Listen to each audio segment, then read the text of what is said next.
This is the San Francisco 49ers Report. I'm Chase Sr. Appreciate all of you for hanging out here with us. Day 4 of NFL free agency. And keep in mind, at this point of the NFL offseason, a lot of speculation, a lot of reports, a lot of rumors out there, including this one, which is very interesting for reasons that we will discuss here on the show. Could a Brandon Aiyuk trade happen to the Jacksonville Jaguars? Obviously, there are connections there because Trent Baalke, former Niners general manager, now running football ops for Jacksonville, and a Jags insider said there is mutual interest between Aiyuk's camp and Jacksonville.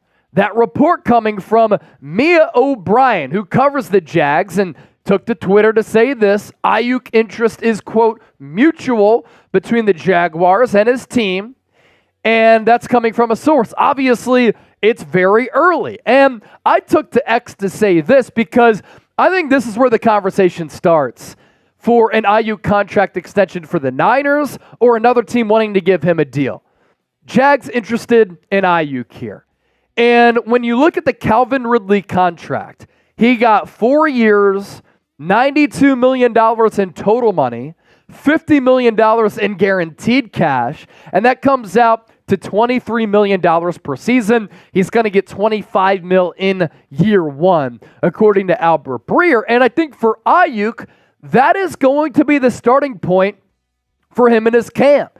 You look further at this deal here, Aiyuk is a much better, much more accomplished, much younger, much more durable, and overall, the outright unquestioned better wide receiver when you compare his game to the game of Calvin Ridley. And the Tennessee Titans screwed up a lot of plans for a lot of teams across the NFL in giving Ridley this deal because it blew up the wide receiver market.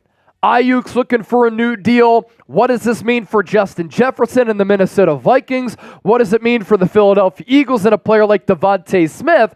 Because Ridley, over his last 4 years, he is a talented wide receiver. There's no doubt about that. But he's about to be 30. In 2023 with Jacksonville, 76 catches, more than 1,000 yards, 8 touchdowns. That's great. Vertical threat, very fast. But in 2022, he did not play. He was suspended because of a gambling suspension. And in 2021, he stepped away from the game of football. And he only had 31 catches for 281 that year and 2 touchdowns. In 2020, he was awesome for Atlanta. 90 catches, nearly 1,400 yards, and 9 touchdowns. But look, when you go to the negotiating table, whether you're working your job, your resume, your experience, and what you've done and accomplished is important. And what Brandon Aiyuk has done and accomplished is important for the matter of these conversations here because he's gotten better statistically year in, year out as far as receiving yards. He's one of the 10 best wide receivers in the NFL. He's a vertical threat with every single route to his route tree. He's got great footwork, and he can drop DBs to their knees because of his excellent route running, and he is a goal line to goal line threat. He's not just a 20 to 20 threat. What I mean by that, you can utilize him in the red zone. You can utilize him at all areas of the field. Shallow crosses, bubble screens, posts, deep balls, everything. And he's also an excellent blocker. He's tough and he's durable, rarely ever injured. Look at the games played over the last 3 years when he's missed a grand total of 1 matchup. So obviously, everything that I've heard, San Francisco wants to pay Brandon Aiyuk long term.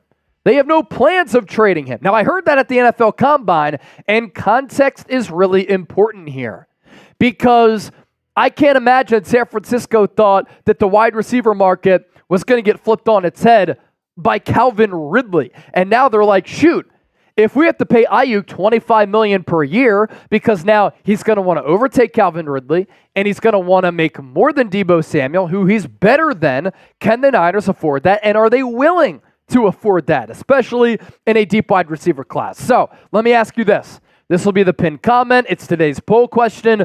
Would you pay Aiyuk $25 million per season?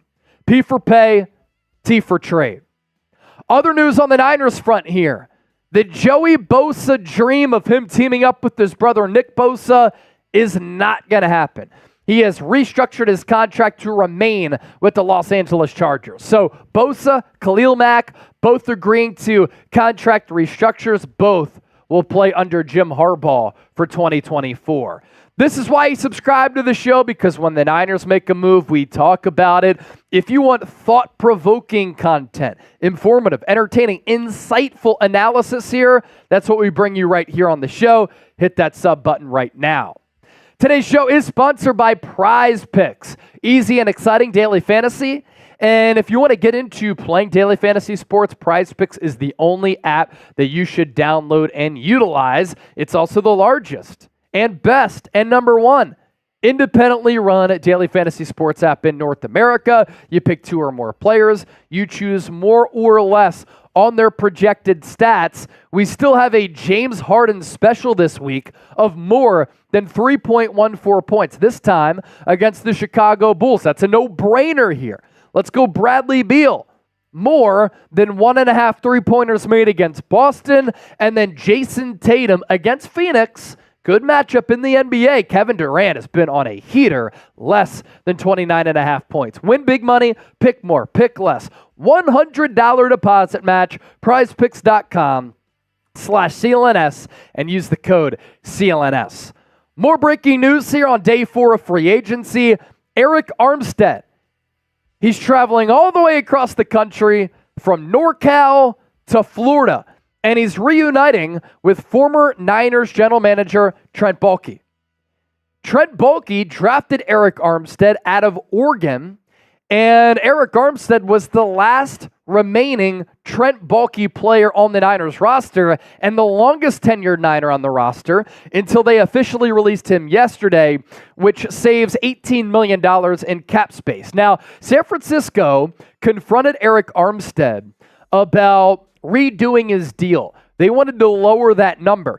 He was set to make $17-18 million with the Niners in 2024. He refused to take less money with San Francisco because he felt as though he could get more or about the same somewhere else. And now he's going to get the same amount of money with Jacksonville. 3 years, $51 million deal for the 31-year-old who's played 21 games the last 2 years. So Trent Baalke, the player who really liked Armstead, coming out of Oregon, took him in the first round, middle of it, is once again bringing Arik Armstead back to be one of the anchors along that defensive line for Jacksonville. And a lot of you might be asking, well, why is Arik Armstead going from the Niners, where he's been, to Jacksonville? It's a lesser team. I think a couple of reasons here.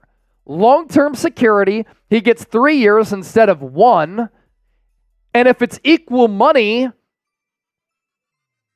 keep in mind that there's no state income tax in Florida. So it's going to go a little bit of a longer way in Florida, in Jacksonville, as compared to in Northern California, where, as we know, the state tax is very, very high. In the Bay Area, very expensive place to live. Now, Armstead is from Sacramento. He's called NorCal his home, but change of scenery, he goes to a playoff contender and goes to a place where he has some familiarity and he's going to be able to play a lot. And for San Francisco, I think this works out. Like, it's hard to move off of a guy who is a team captain in 4 straight years, who's a really good player, but you go cheaper with Malik Collins, you save about $10 million, and then you free up $18 million, which you could start utilizing in July for maybe a Brandon Aiyuk contract extension. So an updated look here at the Niners free agency tracker. Colton McKivitz signed that 1-year contract extension with San Francisco, $7 million, 65% of that is guaranteed. Brandon Allen, 1 year, 1.21.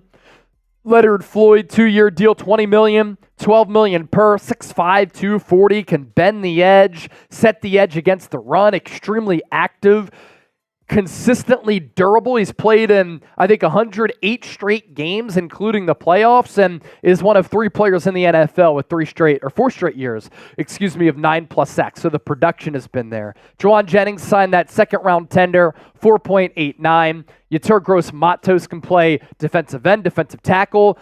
I look at him as a stock. Like sometimes you want to get in early so you get the big payout a little bit later. For the Niners, $9 million per for a guy who's never had 5 sacks in a season is a lot, right? But I think he's starting to come into his own.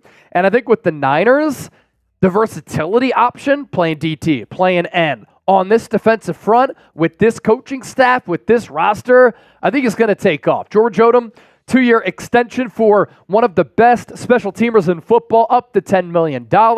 Jordan Elliott, as the Niners are remaking their entire defensive line, especially at defensive tackle, 2 years, 10 for him. Malik Collins coming to the Niners in exchange for a 7th-round pick. Kyle Juszczyk redoing his deal. That's going to clear up $1.75 million in cap space. He'll still be the highest paid fullback in football. And then Kevin Givens back to the Niners, once again at defensive tackle. Backup, 1-year deal. I'd say a DJ Jones is not going to happen. Another reminder, hit that sub button down below. We've been live every day for free agency right here on the show. When there's breaking news, we discuss it just like we just did. And anytime there's a big report, we'll break that down as well.